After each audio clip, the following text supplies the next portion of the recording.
Le bâton magique de Moïse. Il y a de cela bien longtemps, au cœur d'un pays de mystère et de magie, vivait un peuple opprimé, les Hébreux. Ils travaillaient durement sous le joug du puissant pharaon d'Égypte, et chaque jour, leurs larmes remplissaient le sol aride. Mais un prophète allait bientôt changer leur destinée, un homme nommé Moïse. Moïse n'était pas un homme ordinaire. Lorsqu'il était encore bébé, ses parents l'avaient caché dans un panier qu'ils déposèrent sur les eaux du grand fleuve Nil, pour le sauver du décret impitoyable du pharaon. Miraculeusement, le panier flottant fut découvert par la princesse d'Égypte, qui éleva Moïse comme son propre fils. Cependant, le destin avait d'autres plans pour lui.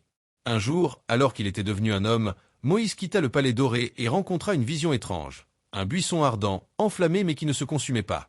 De ce feu mystique, une voix puissante émergea. C'était la voix du Créateur, qui appelait Moïse à libérer son peuple. Mais ce n'était pas une simple mission.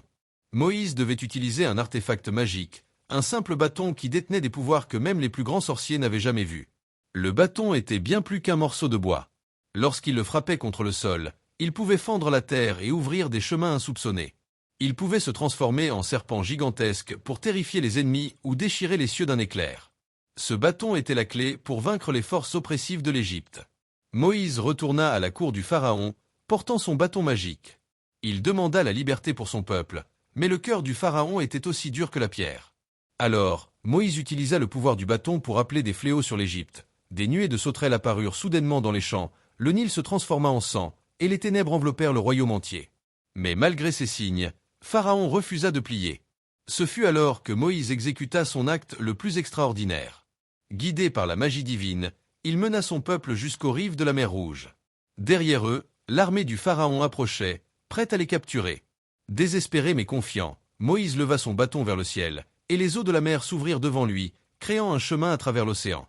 Les Hébreux passèrent en sécurité, tandis que les vagues se refermèrent sur les soldats égyptiens.